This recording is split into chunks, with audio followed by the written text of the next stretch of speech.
that behind the scenes and founder generated content, just lean in every single ad, in every single social post and all these things. If I am talking about the product, it's going to perform like 10x better every single time. I can spend $10,000 on a video shoot and I can turn my iPhone around and talk about this new belt. That video is going to do better every single time. It's the e-commerce master plan podcast. Here to help you solve your marketing problems and grow your e-commerce business. Cutting through the hype to bring you inspiration and advice from the e-commerce sector and beyond. Here's your host, Chloe Thomas. Hello and welcome. It's great to have you here. Thank you for hitting play and choosing to listen to one of our inspiring guests. In this episode, I am talking to someone with quite an impressive e-commerce pedigree. He really knows his stuff about how he went about identifying a business to buy, how he bought it, and then the way he put a framework in place to build the success on that business. I know you guys love it when we do a purchase and improve style episode, so this is one of those. He's got some really great insights coming up, and make sure you stick around for the top tips because his traffic top tip is really good, even if it makes me feel uncomfortable. You're just going to have to listen to it to find out what that's all about. And his book top tip, he's giving us 3. There's 3 book top tips coming up. So make sure you listen right to the end of the episode so you don't miss a thing. Have you yet downloaded our ebook? To celebrate reaching episode 500, we've created an epic e-commerce success-focused ebook for you, packed with 500 top tips about how to make your e-commerce store more profitable, featuring the advice of many past guests alongside industry experts and many of you as well, our listeners. I've checked every single tip and organised the whole thing into sections for you, making it super easy to dip in and dip out and take inspiration as and when you need it. This ebook needs to be sat on your desktop or even printed and sat on your desk. Download your free copy right now at ecmp.info/ebook.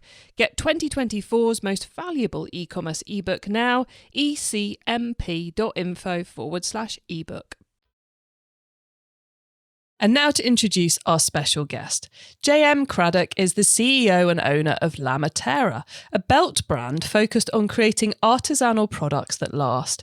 Founded in 2012, they now sell via their Shopify site and wholesale channels and are on track for $4 million this year. J.M.'s experience goes much further back, though, as he was the first employee at Chubbies, including a key role in developing the return system that became the very first version of Loop Returns. Hello, J.M. How you doing, Chloe? Nice to be here. Great to have you here. You have a fascinating history in e-commerce. So how did you end up in the world of e-commerce?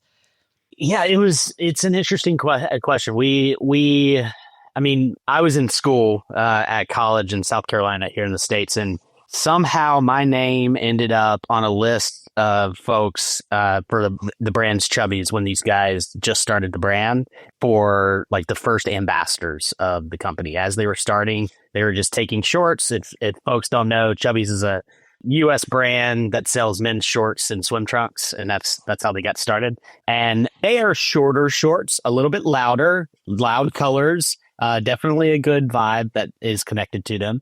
But the guys were just sending shorts to a bunch of college folks across the country, and I was one of those guys. And fast forward a couple months, I went out to San Francisco to help start their customer service and do some stuff as a summer intern. And we went viral that summer, and I just never went back to school.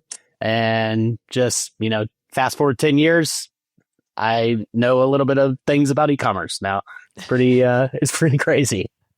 Well, so from free shorts through to an internship that then led to like a full-time job career and everything else.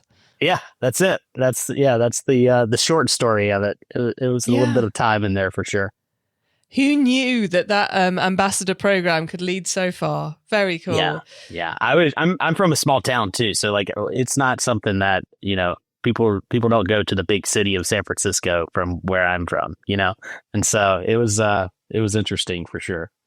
Very cool. I'm going to avoid going off on that tangent being from a small town myself. Yeah. Because this is an e-commerce podcast, not a people going from small towns to big towns and people getting confused by it podcast. That's a whole nother podcast, honestly. Yeah, whole other podcast. So JM, tell us about La Matera. Where in the world are you based and where are you selling to?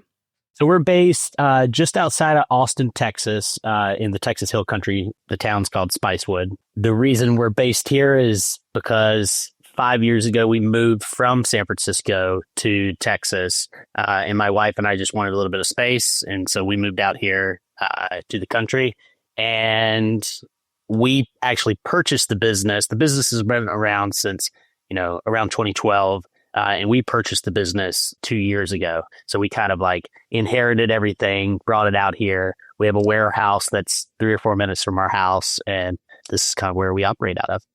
Wow, so you bought it and relocated it? Yeah. It was pretty remote. Everybody was remote. Everything was in a 3PL, so all the inventory and everything was being fulfilled and shipped by a third party warehousing group. But my background is operations and fulfillment and logistics, and so I gave those folks a try. They didn't live up to my expectation, just with my exact expertise. And so we just figured we could do it better, honestly.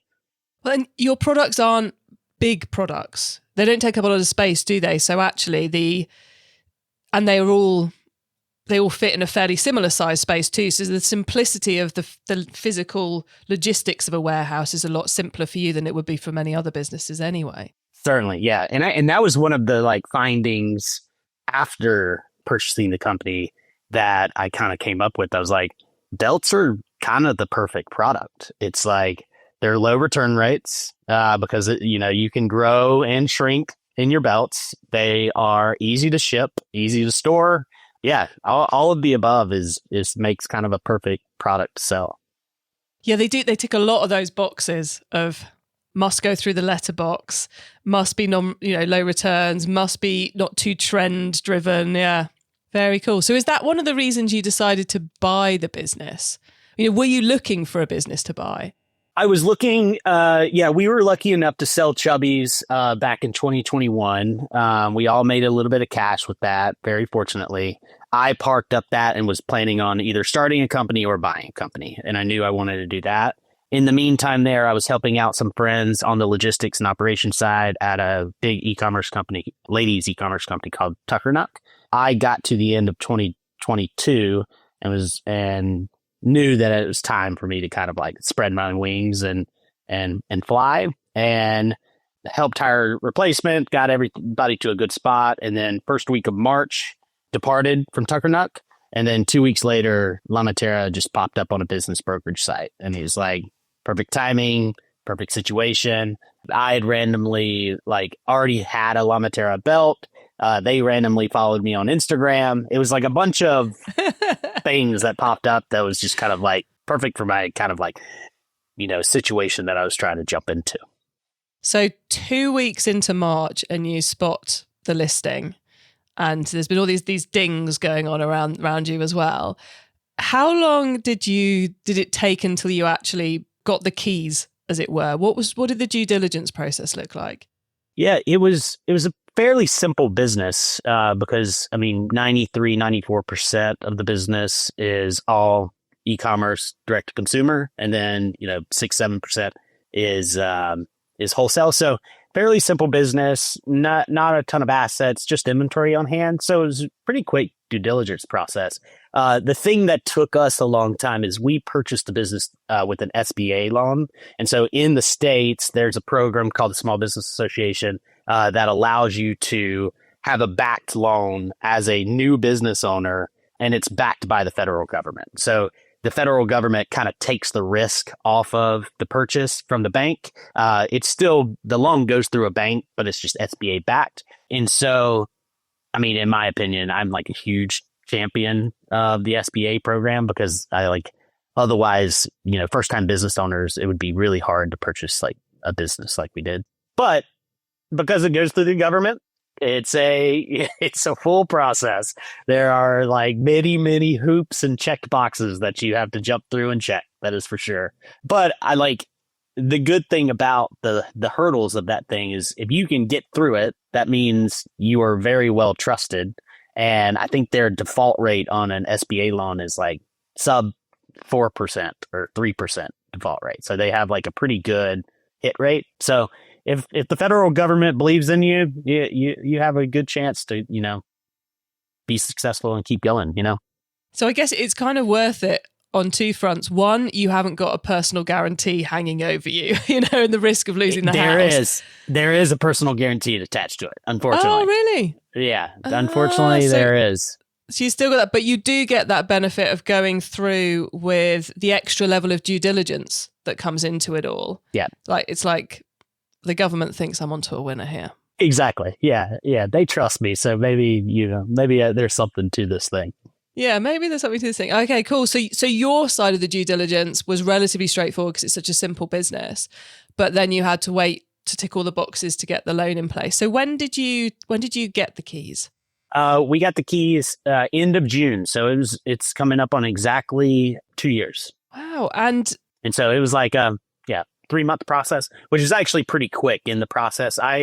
Because I didn't have a full-time job, I just focused on it like it was my full-time job. So I prided myself on answering every single email from bankers, lawyers, like any of the cats that you're hurting during that time within 5 minutes. So I would just if anything came through, it was answered immediately. I was not playing around. You can always imagine the lawyers on the other end going, oh no, he's responded fast again. Literally. I was hoping I could ignore that till next week, but no, I can't. Yeah. Be the lawyer's worst nightmare with speed of response. Always a good move. So presumably because you were unemployed, as it were, at that time, and you were able to focus on this, you must have had a pretty clear idea of what you were going to do the second you got your hands on those keys. It wasn't like oh no, we're here. What am I going to do next? Let's start looking at numbers and build a strategy. You must have been pretty sure on what you were going to do when you got those keys. Yeah, exactly right. And during that time, you have a lot of free time personally because, bankers and lawyers and all these folks are doing their thing. So I was sitting down during that period and really getting my plan together. And that's whenever I was jumping in, that's whenever I really knew this was the right move and the right business for me. Because there was really just 3 things out the gate that I was focused on. Number one, I just knew there was plenty of room with margin and margin improvements. And I used my Rolodex of factories that I've worked with in the past at some of these recent companies and all that to improve those margins while still focusing on high quality. That's our name of the game. Number 2 was marketing efficiencies. Most of our channel mix is Facebook. Meta is probably 75-80% of where we spend our marketing dollars, and then 25% is through Google. But I knew there was some efficiencies that could be made there, and luckily, whenever you're in this game for 12-15 years, you learn. I'm by no means a marketer, but you meet a lot of good people, and so I was like, all right, I know the exact person that I'm gonna plug into this immediately. And then the last one is just a little bit, I like to think of it as kind of the brand soul, to kind of highlight the soul and just put a little bit of more personality in the brand. And so those are the 3 things. And that piece on the brand side, I just learned, day one at Chubbies. That's just what we built, is a very, very known and personable brand that people really resonate with. So nothing. You weren't throwing out the plan. You were just finding the key areas for improvements in margin and profits and growth in terms of same quality product, lower cost, and then improving the performance of those massive ad spends that would have been driving the business, and then making more of the existing brand, I suppose. Not emphasizing, what would be the word? Amplifying what was already there. Would that be a fair way to put it? Totally fair. In the former owner, he ramped the brand very well. There's no no harping on what he did. That like I wouldn't be interested in the business if he like didn't have a good business, And so I just knew, and honestly, I got in, and I started implementing this plan and getting it all in place. And then I was kind of looking back and it was like, why didn't this guy like do all of these things? Like, why wasn't it clear? And then after kind of thinking through it and, having a come to Jesus meeting with myself, I was like, oh yeah, like that's just experience. Like I grinded for 13 years to be able to pick those low hanging fruits off the tree. Is that thing like, you've got a squeaky floorboard and the carpenter comes round and he bangs a nail in the right place and it stops squeaking forever and charges you $100 for it. And you're like, that took you 5 seconds. He goes, no, that took me 25 years. It's that sort of thing, isn't it? It's blindingly obvious to you. But then when you look back, you're like, oh, that's why it's blindingly obvious, because I did the hard yards earlier. Exactly right. I think there's a Picasso story about that as well. It's really good. I need to learn the Picasso one because that would make me sound more intelligent. Yeah, no, that one was a good one. I love that. It's essentially, I'm going to butcher it, but it's essentially one day Picasso was sitting in a cafe or something. He was doodling on a napkin and he drew this cool thing on a napkin, and a lady walked up and was like, hey, would you mind if I had that, kept your napkin? And he was like, yes, it's $10,000 if you could have it. And she was like, well, you just drew it in 10 seconds. Like you're going to throw it away. And he was like, no, that took me 60 years. And it was exactly the same kind of mentality. Classy Picasso. Look up the story though, because it's somebody's told it better than I have. I will go look that up straight after this. So you knew what you were going to do on day one. You got your excellent ad person in. You switched manufacturing to your new, better suppliers. You started ramping up the brand. Obviously, once you start being there day in, day out, you learn more things. So did you find there were a lot of surprises while you were running through that, or did your strategy remain pretty much the same for the last 2 years? Strategy's mainly the same. I would say we were very lucky.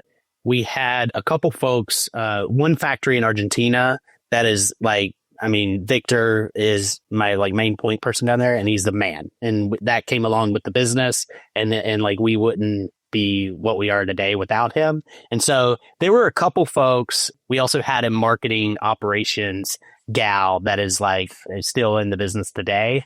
And so there are people like that had that kind of knowledge of the brand prior to me purchasing it that are still in today, and they're epic. They're so awesome and such good people, and it makes all this worth it in the day to day of working with those folks. But then supplementing more of my contacts in there is kind of what it's kind of built up the brand to what it is today. But yeah, it's the same thing. It's not super complicated and complex. You're dealing with people, and people are complex, and I tried to ramp up a factory in Mexico and it's failed 2 times, and I'm like, shit, what am I gonna do now? And there's all kinds of the chaotic moving around and running a business. But that's just my game that I like playing. But the fundamentals are those 3 things, marketing efficiency, brand, and making sure your cogs are in a good spot. It's interesting, isn't it? Because quite often you hear of people telling the story of they bought this and they changed everything and it flew. And I love the fact that you went, actually, no, they're doing this well. I just think I can do everything 10% better or 5% better or whatever number that was in your head. But I can see what the fundamentals are. The fundamentals are strong. I know I can improve them. So it's going to be worth investing in this and making this my thing for the next however many years it might be that for. Totally. 100%. So clearly the quality and the authenticity of the product is pretty critical for you. On the site today, you have expanded beyond belts. Is that something you chose to do, or is that something the previous owner had done? Is that something you think you might do more of in the future? Because I always think it's, you look at a business that's just selling belts, well, there's some obvious other leather goods we could throw in there or something. But there's also the joy of just having that single straightforward product to talk about and explain. So I guess what I'm trying to say, JM, is what's your thoughts on product expansion? Candidly, I am so torn on this. I know with half of my brain that I should just focus on belts because there is tons of runway. There are tons of people needing belts. We could not, we could not sell enough belts in the next 100 years. But then there's the other piece of me that just I have shiny object syndrome, and I like to play in a bunch of sandboxes and so one perfect example is I've got some buddies who own a factory in Thailand that makes nice suits and blazers and all that kind of stuff. So we just came out with a Matera blazer a couple weeks ago.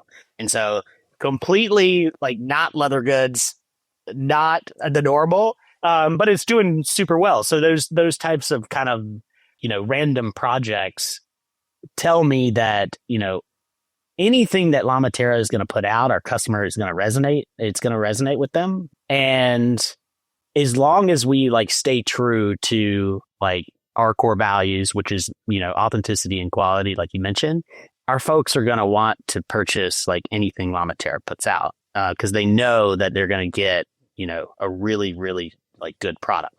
And so I want to be smart with it. Like I said before, belts are the perfect product, in my personal opinion. But there is a piece of me that it's kind of this idea that Matera makes the last thing that somebody can grab out of their closet.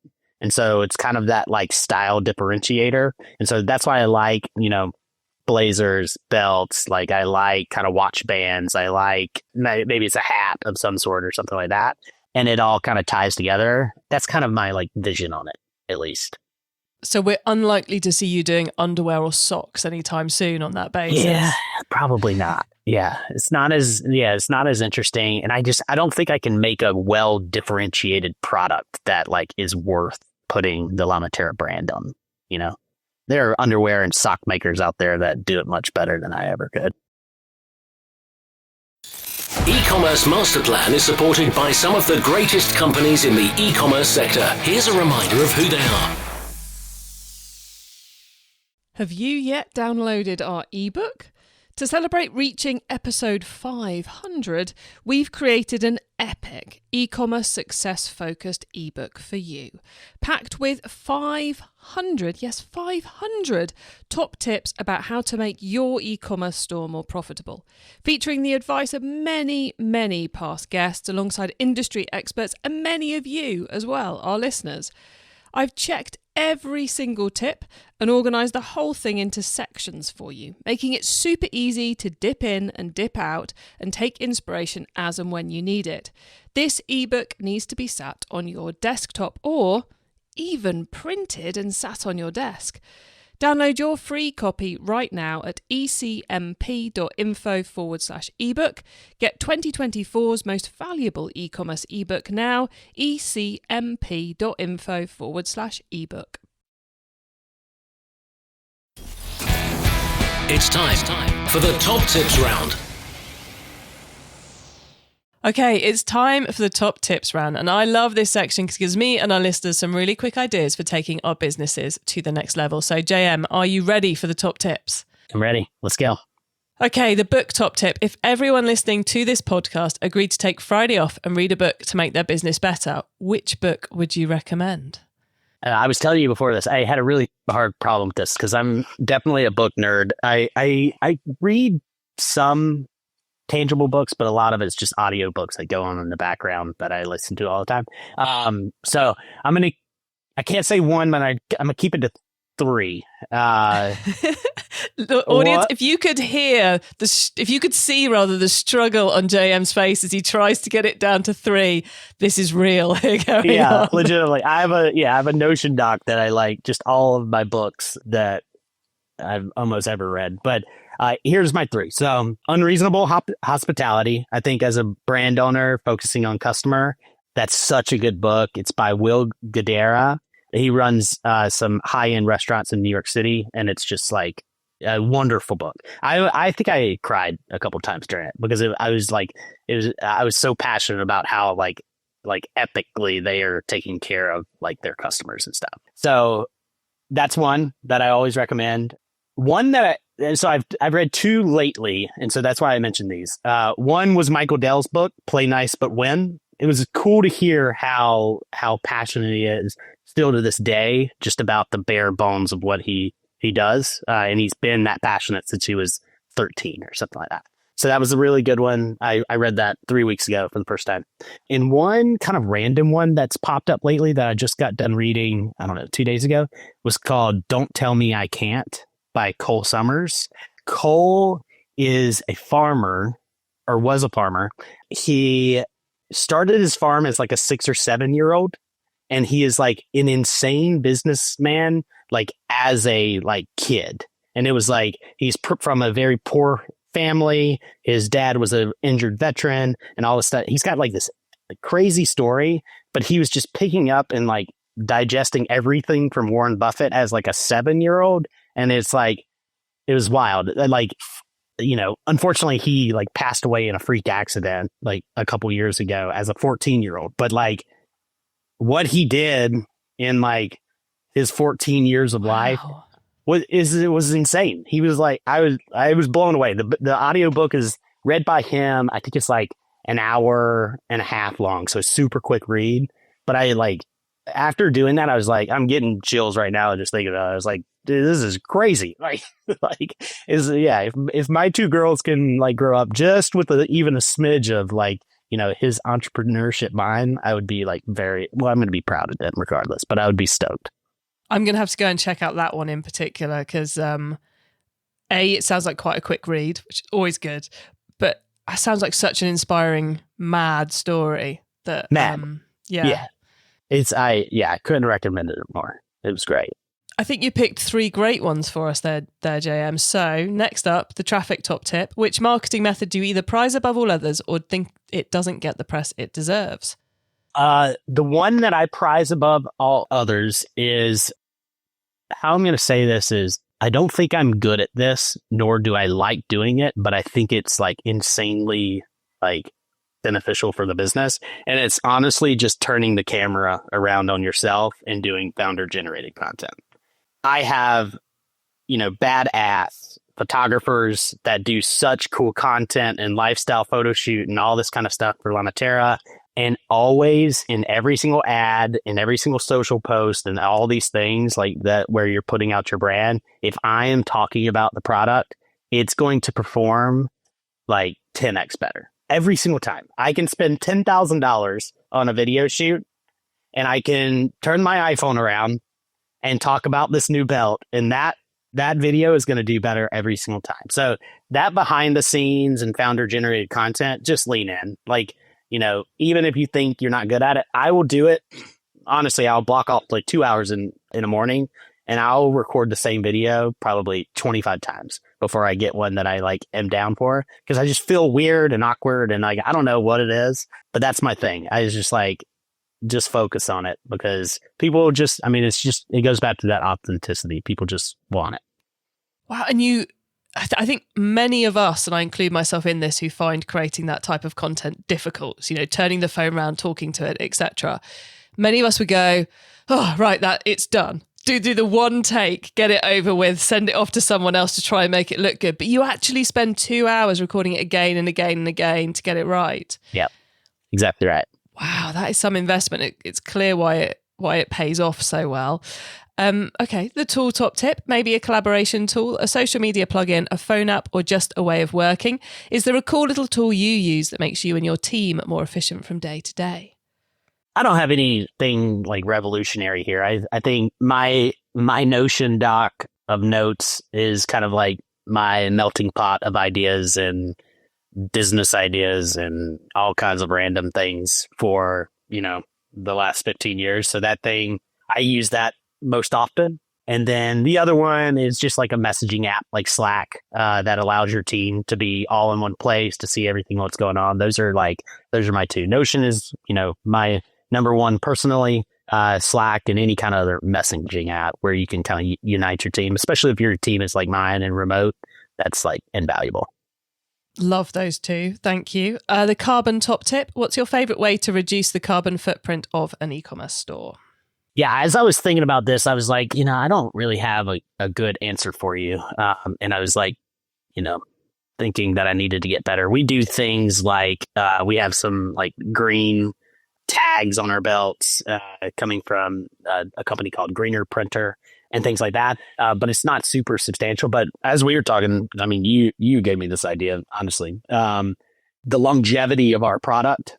And so I think that was a kind of cool, kind of different perspective that I appreciate you giving me. But yeah, the basic principle is, our goal with everything that we make is to have the highest quality and make things that last.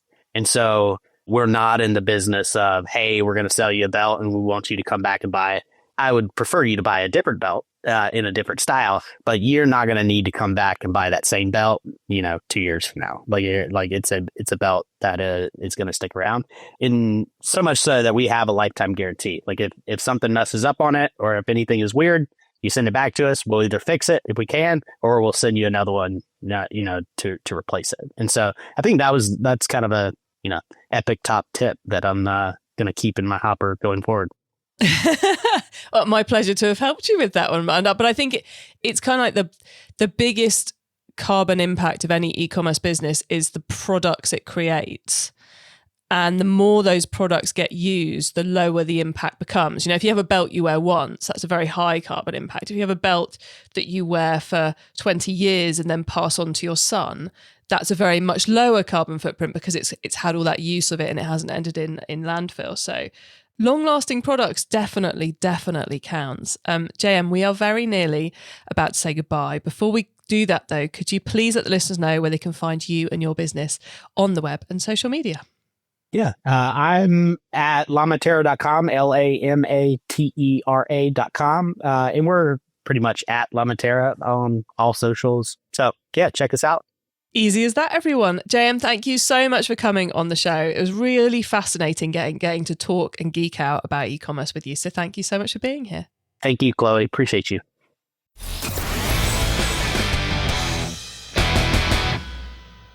As you can probably tell, I thoroughly enjoyed chatting with JM. He clearly has a lot of e-commerce knowledge going on and is doing some really great things with Matera. I suppose the really fascinating thing is how he took on the new business that he bought, but didn't rip everything apart. He went, right, these are the three core fundamentals of the business. These are areas where I can make a difference and make an impact. And let's find a way to improve each of those whilst keeping that core part of the brand solid. And I suppose if, like me, you are not the greatest fan of doing founder-derived content, then I think what JM was saying, we really need to do it, people. We really need to do it. It's time to turn the camera on yourself, but make sure you do a good video, not just another video. You can get your hands on the notes from this episode, including those top tips and links to the things we mentioned, by heading over to ecommercemasterplan.com. You could also go direct to the right page by using our direct to episode short links. Just put ecmp.info/ the number of this episode into the URL bar and you'll be redirected straight to the correct page on the site.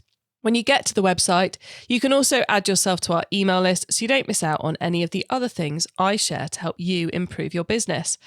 If you liked this episode, then you can find our other fashion episodes via ecmp.info/fashion, which is where we put all the fashion ones together. And if you liked that story about buying a business and then doing cool stuff with it, then you should really go and check out our recent episode with Scandiborn, which is episode 538, where we are discussing how an existing e-commerce business brought a new business into the fold and the way in which they've built those two businesses together. Really fascinating chat, that one. Well worth a listen. Thank you so much for tuning into this and every episode of the e-commerce master plan podcast. We bring you a new interview every single Monday because we want to inspire and help e-commerce business owners like you to succeed and thrive with your businesses, including progressing along the path to net zero. So if you know someone this show can help, someone who should be listening to this, please don't keep it to yourself. Tell them to listen to the e-commerce master plan podcast. I hope you have a great week and don't forget to keep optimizing. Thank you for listening to the e-commerce master plan podcast. Find out more at ecommercemasterplan.com/podcast. It's time to download our 500 top tips to make your e-commerce business more profitable ebook. Go to ecmp.info/ebook now.